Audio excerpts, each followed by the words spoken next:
معزز سامعین، حاضرین جمعہ، ویسے مت بیٹھیں۔ ہر قسم کی بڑائی کی بریائی، حمد و ثنا، بزرگی، برتری اللہ رب العالمین کے لیے لائق و زیبا ہے، جس رب کائنات نے ہم سب کو آج نماز جمعہ کے لیے اپنے گھر میں اکٹھا فرمایا۔ رب کریم سے دعا کرتے ہیں، رب کریم ہماری اس حاضری کو قبول فرما۔ رب کریم ہمارے ان حاضری کے ذریعے ہم سب کی گردنوں کو جہنم سے خلاصی عطا فرما اور ہم سب کا داخلہ جنت الفردوس میں عطا فرما، آمین۔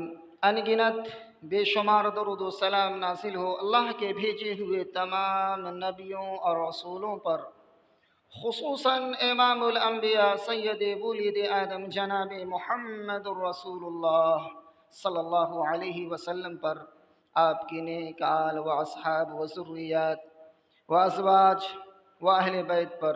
اللہم صلی علی محمد وعلی آل محمد کما صلیت علی ابراہیم وعلی آل ابراہیم انک حمید مجید۔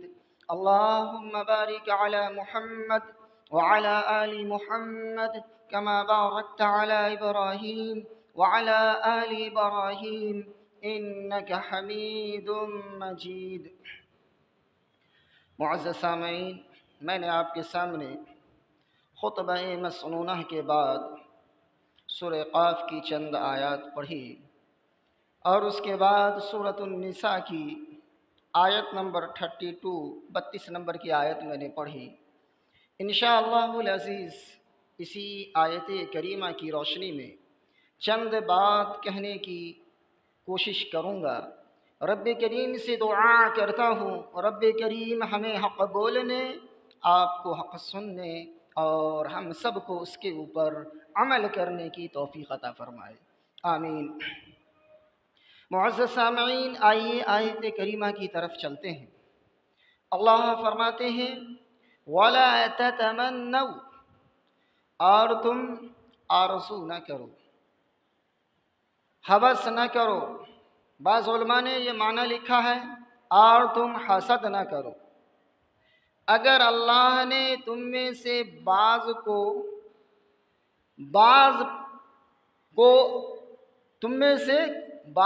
بعض پر فضیلت بخشی یا اپنے فضل سے اس کو نوازا۔ فضل کیا؟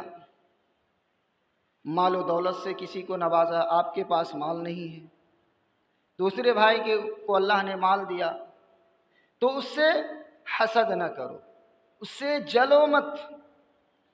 اسی طریقے سے کسی بھائی کو اللہ رب العالمین نے خوبصورتی دی تو اس کو دیکھ کر آپ کو حسد نہیں کرنا ہے، جلنا نہیں ہے کہ بھائی فلاں کتنا خوبصورت ہے، اس کی خوبصورتی چھن جائے، اس کا حسن و جمال چھل جائے اور مجھے مل جائے، تو یہ حسد ہے، اس سے اللہ تعالیٰ نے منع فرمایا ہے۔ اسی طریقے سے اور بھی کئی چیزیں ہیں معاشرے کے اندر، کسی کو اللہ تعالیٰ نے آپ سے بہتر چیز دی، اپنے فضل سے اللہ نے کسی کو نوازا، تو آپ کو اس سے حسد نہیں کرنا ہے، اس سے اللہ تعالیٰ نے منع فرمایا ہے۔ اللہ نے فرمایا آگے لِلرِّجَالِ نَصِيبٌ مِّمَّا اكْتَسَبُوا، مردوں نے جو کمایا اس میں اس کا حصہ ہے، عورتوں نے جو کمایا اس میں وَلِلنِّسَاءِ نَصِيبٌ مِّمَّا اكْتَسَبْنَ، اس میں اس کا حصہ ہے۔ ہاں وَاسْأَلُوا اللَّهَ مِنْ فَضْلِهِ، آپ سے بہتر کوئی مال میں، کوئی حسن میں، کوئی علم میں ہے تو اس سے جلنا نہیں ہے، بلکہ اللہ سے یہ دعا کرنی ہے، اے اللہ تو نے اسے ہم سے زیادہ مال دیا ہے، اے اللہ تو اس کے مال میں برکت دے، مجھے بھی اپنی رحمت سے نواز، مجھے بھی اپنی رحمت سے نواز، اے اللہ فلاں کو تو نے علم سے نوازا ہے، اے اللہ تو اپنی رحمت سے مجھے بھی نواز دے۔ وَاسْأَلُوا اللَّهَ مِنْ فَضْلِهِ، اللہ نے فرمایا اللہ سے اس کے فضل کا سوال کرو، اس سے جلو مت، کسی کو اللہ نے اپنے فضل سے نوازا، بلکہ اللہ سے اس کے فضل کی دعا کرو، سوال کرو، اے اللہ تو اپنے فضل سے ہمیں نواز۔ وَاسْأَلُوا اللَّهَ مِن فَضْلِهِ۔ میرے بھائیو، بزرگو، دوستو، اس آیت کریمہ کی روشنی میں ہمارا جو موضوع ہے بہت ہی حساس موضوع ہے، بہت ہی اہم موضوع ہے، وہ ہے حسد۔ وہ کیا ہے؟ حسد۔ انسان کے بعض اعمال ایسے ہیں جن کا تعلق دل سے ہوتا ہے، جن کا تعلق کیا ہے؟ اچھے ہوں یا برے ہوں۔ مثلا تقوی، اس کا تعلق کہاں ہے؟ دل۔ خوف خدا، اس کا تعلق کہاں ہے؟ دل۔ بعض نیک اعمال بھی ہیں، اسی طریقے سے بعض برے اعمال ہیں، اس کا بھی تعلق انسان کا کہاں ہے؟ دل سے ہے۔ حسد کا تعلق دل سے ہے، اور یہ حسد ایسی بیماری ہے، یہ ایسا روگ ہے جس دل میں پنپتا ہے اس کی ساری نیکیوں کو برباد کر دیتا ہے۔ اس کی نیکیوں کو کیا کر دیتا ہے؟ برباد کر دیتا ہے۔ جامع ترمذی کی روایت ہے، جناب محمد الرسول اللہ صلی اللہ علیہ وسلم فرماتے ہیں حسد ایسے ہے کہ جس طریقے سے استرا بالوں کو مونڈھ دیتا ہے، حسد دین کو موڑ دیتی ہے، نیکیوں کو موڑ دیتی ہے، نیکیوں کو صاف کر دیتی ہے۔ اس لیے بڑی خطرناک بیماری ہے یہ، اور یہ ایسی بیماری ہے ہر اچھے برے سب کے اندر پائی جاتی ہے۔ ہر اچھے برے الا ماشاء اللہ ہی کوئی بچتا ہے۔ علامہ ابن تیمیہ رحمہ اللہ المجموع الفتاوی کے اندر فرماتے ہیں یہ ایک ایسی بیماری ہے جو ہر انسان کے اندر ہے۔ شریف آدمی اس کو چھپا دیتا ہے اور رذیل آدمی اس کو ظاہر کر دیتا ہے۔ رذیل آدمی اس کو کیا کر دیتا ہے؟ ظاہر کر دیتا ہے۔ اسی لیے اس بیماری سے ہمیں بچنا ہے۔ آئیے آگے چلتے ہیں۔ یہ حسد کس کا شیوا ہے؟ یہ حسد کس کا طریقہ ہے؟ یہ یہودیوں کا طریقہ ہے۔ کس کا ہے؟ یہودیوں کا۔ اسی سورۃ النساء کی آیت نمبر 54 جب آپ پڑھیں گے، 54 نمبر کی آیت ہے، ام یحسدون الناس علی ما آتاہم اللہ من فضلہ، کیا لوگوں سے وہ حسد کرتے ہیں اس وجہ سے کہ اللہ نے انہیں اپنے فضل سے نوازا، اللہ نے ان کو اپنا فضل عطا فرمایا۔ یہاں لوگوں سے مراد کیا ہے؟ مفسرین بیان فرماتے ہیں کہ جناب محمد الرسول اللہ صلی اللہ علیہ وسلم اور مومنین ہیں۔ اللہ تعالیٰ نے محمد الرسول اللہ صلی اللہ علیہ وسلم کو نبوت اور رسالت عطا فرمائی، جس کی وجہ سے یہود جلنے لگے، حسد کرنے لگے کہ یہ نبوت اور رسالت کا تاج اللہ تعالیٰ نے محمد الرسول اللہ صلی اللہ علیہ وسلم کو کیوں دیا؟ یہ ہماری قوم، ہمارے خاندان میں آنا چاہیے، بنی اسحاق میں آنا چاہیے۔ تو اللہ تعالیٰ نے فرمایا فقد آتینا آل ابراہیم الکتاب والحکمہ، ہم نے آل ابراہیم کو کتاب و حکمت سے نوازا۔ وآتیناہم ملکا عظیما، ہم نے انہیں بڑی بادشاہت سے نوازا۔ پھر وہ ان سے حسد کیوں نہیں کرتے؟ تو یہ محمد الرسول اللہ صلی اللہ علیہ وسلم سے حسد کرتے تھے۔ کون؟ یہودی حضرات۔ اگر ہم بھی اپنے بھائیوں سے اگر حسد کرتے ہیں تو ہمارا معاملہ کیا ہو گیا؟ یہودیوں سے مل گیا۔ تو میرے بھائیوں، یہ حسد یہودیوں کا شیوا ہے۔ اب دیکھیے، یہودی مسلمانوں سے حسد کرتے ہیں۔ آپ سورہ بقرہ پہلا پارہ ہے، پڑھیے آیت نمبر 109، 109 نمبر کی آیت ہے۔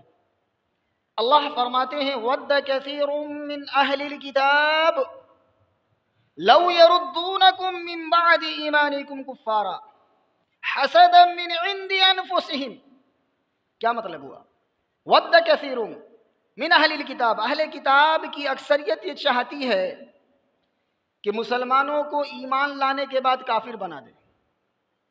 اچھا دیکھیے، حسد کی وجہ سے کبھی وہ جناب محمد رسول اللہ صلی اللہ علیہ وسلم کا نعوذ باللہ کارٹون شیئر کرتے ہیں، کبھی قرآن مجید کلام الہی کو نظر آتش کرتے ہیں، بہت ساری چیزیں کرتے ہیں کہ مسلمان کو ورغلایا جائے، اور آج موبائل وغیرہ دیکھ رہے ہیں، اس ٹی وی چینلز کے اندر ایسے ایسے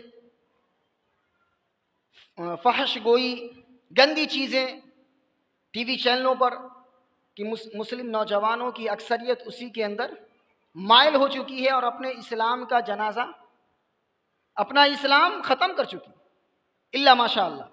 آج مسلمانوں کی اکثریت کیا ہے؟ مسلم نوجوان 2 بجے رات تک موبائل میں لگے رہتے ہیں، اب فجر کی نماز غائب ہو جاتی ہے۔ فجر کی نماز نہ پڑھنے والا کیا ہوگا؟ آپ اندازہ لگا سکتے ہیں نا، فجر کی نماز کتنی ضروری ہے؟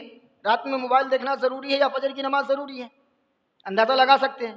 تو یہ یہودی حضرات کیا کرتے ہیں؟ ہمارے ایمان کو ختم کرنے کے لیے طرح طرح کی تدبیریں کر رہے ہیں۔ کس وجہ سے کر رہے ہیں؟ حسدم من عند انفسہم، ان کے دل کے اندر جو حسد ہے اس کی وجہ سے یہ کرتے ہیں۔ تو یہ حسد کس کا شیوا ہے؟ یہودیوں کا شیوا ہے۔ اس لیے ہمیں کیا چاہیے؟ حسد جیسی خطرناک بیماری سے بچنا چاہیے۔ اس سے کیسے بچیں گے ہم؟ اس بیماری سے ہم کیسے بچیں گے؟ جب بھی ایسا خیال آئے، آج ہمارے سماج اور معاشرے کے اندر حسد جیسی جو بیماری جب آ جاتی ہے، انسان کا قاتل بن جاتا ہے۔ آپ کو میں بتاتا چلوں، آسمان پر سب سے پہلا گناہ جو ہوا اس میں ایک وجہ حسد کی بھی تھی، یعنی اللہ تبارک و تعالی نے ابلیس سے کہا آدم علیہ السلام کو سجدہ کرو۔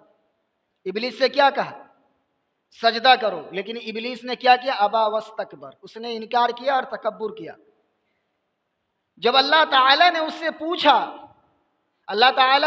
پوچھا ما منعک، سورہ اعراف آیت نمبر 8 کو اٹھائیے، اللہ تسجد اذ امرتک، کس چیز نے تمہیں منع کیا، روکا، جبکہ میں نے تجھ کو حکم دیا کہ سجدہ کرو؟ میرا حکم کیا تھا؟ سجدہ کرو آدم کو، تم کو کس چیز نے روکا؟ تو اس نے کیا جواب دیا؟ قال انا خیر منہ، میں اس سے بہتر ہوں۔ کس سے؟ آدم سے۔ خلقتنی من نار وخلقتہ من طین، اے اللہ تو نے مجھے آگ سے پیدا کیا اور آدم کو مٹی سے بنایا۔ ہونا تو یہ چاہیے مجھے سجدہ کرنا کا حکم دینا چاہیے، وہ اللہ کی بات نہیں مانا، اس کے اندر یہ حسد آئی، میں بہتر ہوں، مجھے سجدہ کیوں نہیں، اس کو کیوں کیا گیا؟ اللہ تعالیٰ نے آدم علیہ السلام، جبکہ یہ اللہ کا حکم تھا۔ حسد نہیں ہوتا بچ جاتا۔ حسد اور تکبر کی وجہ سے وہ کیا ہوا؟ اللہ کے حکم کو ٹھکرایا، جس کی وجہ سے وہ راندہ درگاہ ہوا، اللہ کے دربار سے دھتکار دیا گیا، رجیم کہا گیا اس کو۔ اسی طریقے سے روئے زمین پر پہلا گناہ کون سا تھا؟ یہ حسد ہی تھا میرے بھائی۔ قرآن مجید کو پڑھیے، سورہ مائدہ آیت نمبر 26، 27، 28، 26، 27، 28، اس سب کو پڑھیے۔ اللہ تعالیٰ نے فرمایا جناب محمد رسول اللہ صلی اللہ علیہ وسلم سے، کیا فرمایا؟ وَاتْلُ عَلَيْهِمْ نَبَأَ بَنِي آدَمَ بِالْحَقِّ، اے محمد صلی اللہ علیہ وسلم آپ بیان کر دیجئے، سنا دیجئے لوگوں کو آدم علیہ السلام کے دونوں بیٹوں کا واقعہ حق کے ساتھ، کہ جب دونوں نے اللہ کے بارگاہ میں قربانی پیش کی تو ایک کی قربانی کو اللہ نے قبول کی اور دوسرے کی قربانی کو قبول نہیں کی۔ تو جس کی قربانی کو نہیں قبول کی اس نے کیا کیا؟ جس کی قربانی قبول ہوئی اس سے کہا میں تجھ کو قتل کر دوں گا۔ کس وجہ سے کہا؟ حسد کی بنیاد۔ حسد کی بنیاد پر انسان کی جان کا دشمن بن جاتا ہے۔ تو یہ حسد ایسی خطرناک بیماری ہے، جانی قاتل بنا دیتا ہے انسان کو۔ اور دیکھیے جب اس نے آدم علیہ السلام کے بیٹے نے اپنے بھائی کو قتل کیا، دنیا میں جتنے قتل ہوں گے قیامت تک سب کا گناہ اس کے اوپر آئے گا۔ آئی کس وجہ سے ہوا؟ حسد کی بنیاد۔ تو میرے بھائیوں، بزرگوں، دوستوں، کہنے کا مقصد ہے رمضان المبارک کا مہینہ ہمارے سامنے سے گزرا، رمضان کے اندر روزہ ہمیں کس چیز کا درس دیتا ہے؟ تقویٰ کا، تقویٰ کا درس دیتا ہے۔ اور جب یہ تقویٰ ہمارے دل میں پیدا ہوگا، تقویٰ کیا ہے؟ تقویٰ کیا ہے میرے بھائی؟ تقویٰ کسے کہتے ہیں؟ اللہ رب العالمین نے جن چیزوں کا حکم دیا ان کو مانیں، اس کے اوپر عمل کریں۔ اللہ کا خوف رکھتے ہوئے جن چیزوں سے اللہ نے منع کیا ہے اس سے بچیں، کہ اللہ کی پکڑ بڑی سخت ہے۔ گناہ کریں گے اللہ کی پکڑ آ جائے گی۔ اللہ کا ڈر، کوئی دیکھ نہیں رہا ہے، اللہ رب العالمین ہمیں دیکھ رہا ہے۔ اور جب یہ تقوی ہمارے دل میں آئے گا تو جناب محمد رسول اللہ صلی اللہ علیہ وسلم کی حدیث بھی صحیح بخاری کی، کیا ہے؟ جو اپنے لیے پسند کرو وہی اپنے بھائی کے لیے پسند کرو۔ جو اپنے لیے پسند کرو وہی اپنے بھائی کے لیے پسند کرو۔ تو کوئی بھی انسان اپنے بھائی کی بربادی چاہے گا؟ کوئی انسان اپنی بربادی چاہے گا؟ نہیں چاہے گا۔ جب اپنی بربادی نہیں چاہے گا تو اپنے بھائی کی بھی بربادی پسند نہیں کرے گا۔ مومن تو یہی ہوتا ہے، مومن کی یہی علامت ہونی چاہیے، مومن کی یہی شان ہونی چاہیے۔ جو اپنے لیے پسند کرو وہ اپنے بھائی کے لیے پسند کرو۔ اور کوئی بھی شخص اپنا برا نہیں چاہے گا۔ جب اپنا برا نہیں چاہے گا، مومن ہوگا تو اپنے بھائی کا بھی برا نہیں چاہے گا۔ میرے بھائی، بہت سارے بھائی ایسے بیٹھ جاتے ہیں گوٹ مار کر، اس سے اللہ کے رسول صلی اللہ علیہ وسلم نے منع فرمایا ہے، ایسے بیٹھیے مت۔ یہ دونوں پاؤں کو کھڑا کر کے ایسے کر کے بیٹھنے سے اللہ کے رسول صلی اللہ علیہ وسلم نے منع فرمایا ہے، جمعہ کے دن خاص طور سے۔ تو یہ ایسے مت بیٹھیے، اس لیے یہ بھی نبی صلی اللہ علیہ وسلم کی سنت پر عمل کریں گے اللہ ثواب دے گا، ان نہیں مانیں گے تو پھر سمجھ سکتے ہیں۔ اللہ تعالی ہم سب کو نبی صلی اللہ علیہ وسلم کی سنت پر عمل کرنے کی توفیق عطا فرمائے۔ تو کہنے کا مقصد ہے میرے بھائی، رمضان المبارک کا مہینہ گزرا اور یہ روزہ ہمیں کس چیز کا درس دیتا تھا؟ تقوی، اللہ کا خوف دل میں پیدا ہو، اللہ کا ڈر دل میں پیدا ہو۔ رمضان کے مہینے میں روزہ رکھے، روزہ کے جو ہے سب سے بڑا تقوی کا درس دیتا ہے۔ انسان نماز دکھاوے کی پڑھ سکتا ہے، زکوٰۃ دکھاوے کا دے سکتا ہے، لیکن روزہ کا تعلق کس سے ہے؟ دل سے۔ اکیلے میں تنہائی میں کوئی دیکھ نہیں رہا ہے، پانی پی سکتا ہے؟